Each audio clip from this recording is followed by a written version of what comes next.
ท่านผู้ชมที่เคารพสำหรับมื้อที่2ในการดำเนินของประชุมสมัยสามัญเทื่อที่เข้าสภาแห่งชาติสุดที่9ในภาคเช้านี้โดยภายใต้การเป็นประธานของท่านนางสุนทรสัญจักรของประธานสภาแห่งชาติโดยในที่ประชุมบรรดาท่านสมาชิกสภาแห่งชาติแต่ละเขตเลือกตั้งต่างๆก็ได้สืบต่อในการประกอบความคิดความเห็นเข้าใส่บทรายงานของรัฐบาลโดยรวมแล้วสมาชิกสภาแห่งชาติก็ได้เห็นดีเป็นเอกภาพซึ่งในด้านก็ยังมีหลายปัญหาที่ทางสมาชิกสภาแห่งชาตินั้นได้เสนอให้รัฐบาลเล็งแก้ไขปัญหาที่เข่งห้อนเป็นต้นก็แม่นเล็งแก้ไขปัญหาเงินเฟ้ออัตราการแลกเปลี่ยนรวมไปถึงราคาสินค้าค่ากระแสไฟฟ้าที่เพิ่มขึ้นสูงซึ่งได้ส่งผลกระทบต่อกับการดำรงชีวิตของพ่อแม่ประชาชนและส่งผลกระทบต่อกับการผลิตกสิกรรมของประชาชนเพื่อเป็นสินค้าส่งออกปัญหาสาธารณสุขปัญหาทางด้านการศึกษาการขาดแคลนแรงงานและอื่นๆในเวลาการดำเนินการประชุมสมัยสามัญเทื่อที่9สภาแห่งชาติสุดที่9ในตอนเช้าของวันที่10 มิถุนายน 2025 นี้ภายใต้การเป็นประธานของท่านนางสุนทรสัญจักรรองประธานสภาแห่งชาติโดยบรรดาสมาชิกสภาแห่งชาติประจำเขตเลือกตั้งได้สืบต่อประกอบความคิดความเห็นใส่กับบทรายงานของรัฐบาลเกี่ยวกับการจัดตั้งปฏิบัติแผนพัฒนาเศรษฐกิจสังคมแห่งชาติแผนงบประมาณแห่งรัฐและแผนเงินตราระยะ6 เดือนต้นปี 2025 และทิศทางแผนเวียกยุดสุ่มใน6 เดือนท้ายปีติดพันกับการจัดตั้งปฏิบัติ2 วาระแห่งชาติในการแก้ไขปัญหาเก่งห้อนทางด้านเศรษฐกิจการประกอบความคิดความเห็นของสมาชิกสภาแห่งชาติโดยรวมแล้วแม่นเห็นดีเป็นเอกภาพและแสดงความสมเสยต่อกับผลสำเร็จที่รัฐบาลสามารถญาติมาได้ในระยะที่ผ่านมาแต่ก็ยังมีหลายปัญหาที่สมาชิกสภาแห่งชาติได้เสนอให้รัฐบาลเล็งแก้ไขปัญหาที่เก่งห้อนเป็นต้นก็แม่นเล็งแก้ไขปัญหาภัยเงินเฟ้ออัตราแลกเปลี่ยน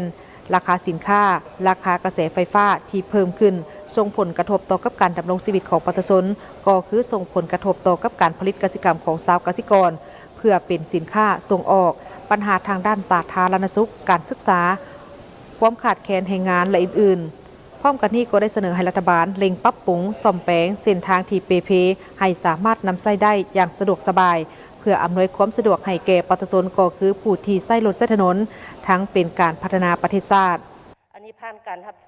ท่านนางคำพรพิมจันทร์สมาชิกสภาแห่งชาติเขต 4 แขวงอุดมไซได้แสดงความสมเสยต่อรัฐบาลที่มีความพยายามและญาติได้ผลงานในหลายด้านในการพัฒนาเศรษฐกิจสังคมใน6 เดือนต้นปี 2025 แต่ก็ยังมีบางปัญหาที่เสนอให้รัฐบาลพิจารณาเบิ่งคืนการคุ้มครองหลักคุ้มครองสังคมที่บ่เข้มงวดเฮ็ดให้เกิดมีบรรดาปรากฏการณ์ย่อท่อต่างๆเป็นต้นการลักลอบหนีภาษีปัญหาราคาสินค้าที่ประชาชนควรพบกับความยุ่งยากทางด้านการดำรงชีวิต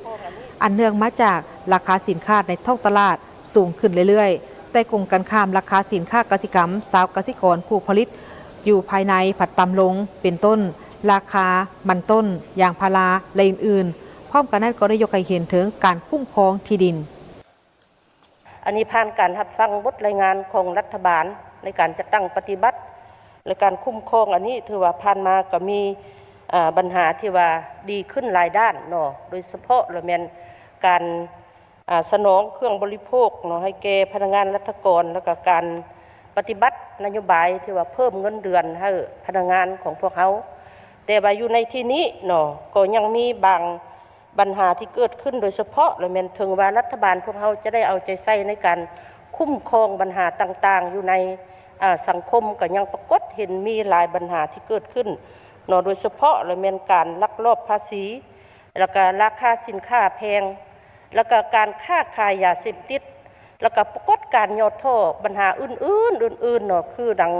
บรรดาทานได้เว้ามาอันนี้เป็นปัญหาที่ว่าแสดงถึงเนาะการคุ้มครองรัฐคุ้มครองสังคม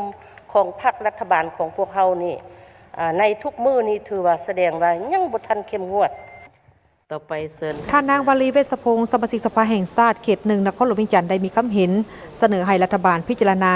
ลงทุนพัฒนาพื้นฐานโครงสร้างโดยเฉพาะก็เป็นการพัฒนาเส้นทางระยะใหม่ที่มีการยกเว้นภาษีควรมีการคุ้มครองละเอียดและให้คุ้มค่าเพื่อลดพรช่องว่างต่างๆที่ส่งผลกระทบและปัญหาอื่นเพื่อบ่อยากให้เป็นแบบอย่างคำเว้าที่ว่าแก้ไขปัญหาระยะสั้นแต่กระทบระยะยาวข้าพเจ้าสนับสนุนเนาะในเรื่องของตัวที่นโยบายสุกยู่พัฒนาเส้นทางระยะใหม่นี่นะเนื่องจากว่ารัฐบาลเขาก็ขาดงบแต่ว่าก็เข้าใจอยู่แบบนั้นเนาะแต่ว่าอยากให้เฮ็ดแบบรอบคอบยกตัวอย่าง ผลกระทบถ้าอิงใส่เนื้อในตัวมือที่พวกเขายกสูงคุณภาพพันเนาะหมายความว่าจะประหยัดต้นทุน 17% นี่ถ้าเขายกเว้นนี่ถือว่ามันบ่ค่อยคุ้มปานใดคันลดต้นทุนได้หลายกว่าหันนั่นเป็นตาคุ้มค่าอยู่ย้อนหยังเหตุผลก็คือด้วยว่าการคุ้มครองเฮาบ่ดีถ้าคุ้มครองได้ข้าพเจ้าก็บ่มีปัญหาหยังแต่พวกเฮาผ่านมามีแต่บอกว่าคุ้มครองได้แต่ในตัวจริงมันเฮาคุ้มครองยากหลายตัวอย่างว่าเฮายกเว้นให้นำเข้ายกตัวอย่างสินค้า2คันรถแต่ตัวจริงอยู่ด้านนะประธานเอาเข้า10คัน20คันเนาะแล้วผลกระทบต่อมาเป็นอย่างมันจะมากระจายตามบรรดาห้างอยู่ภายในนี้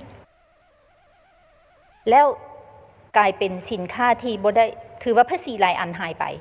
แล้วกระทบผู้เฮ็ดถูกต้องตามกฎหมายอีกหลายหับตัวนั้นเขาบ่ได้ขายก็หายไปอีกเพราะฉะนั้นบวกลบคูณหารแล้วมันอาจจะกลาย 17% ผลกระทบเนาะขอบใจทางท่านพร้อมนั่นท่านกรกันพรหมวงศ์สมาชิกสภาแห่งชาติเขต6แขวงหลวงพระบางก็ได้เสนอให้รัฐบาลพิจารณาแก้ไขปัญหารายรับที่บ่สมดุลกับรายจ่ายย้อนค่าของชีพสูงอยากให้เอาใจใส่แท้ๆในการกวดกาคุ้มครองการนำเข้าสินค้าราคาสินค้าส่งเสริมการผลิตและสมไส้สินค้าภายในให้หลายขึ้นราคาสินค้าก็คือการดำรงชีวิตของ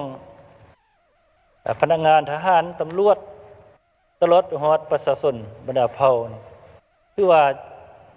ในต่อหน้านี่สิอยู่ยากแล้วท่านประธานเป็นอย่างจึงว่าแนวนี้เนาะไล่ถือข้าพเจ้าได้เว้ามาเมื่อกี้นี่แหละราคาสินค้านี่คือว่ามัน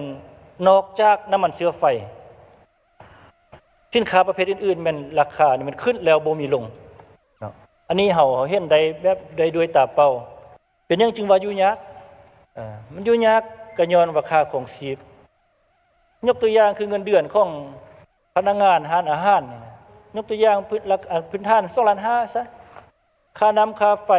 ค่าไฟฟ้าเดี๋ยวนี้นี่เห็นลง Facebook นี่6แสน7แสน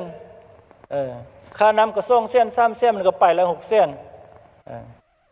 นี่บัดนี้ยังเว้าเรื่องลูกเด้ไปโรงโรงเรียนเด้ค่าอาหารกันกินแต่ละมื้อเด้เปิดถ้วยหนึ่ง50,000 60,000ยกตัวอย่างสินะอันนี้เว้าถึงเรื่องรายรับมันบ่สมดุลกับรายจ่ายในการประกอบคำคิดคำเห็นและคำเสนอเห็นว่าสมาชิกสภาแห่งชาติหลายท่านได้เสนอให้รัฐบาลพิจารณายุติการอนุมัติการขุดค้นแร่ธาตุธรรมชาติที่กำลัง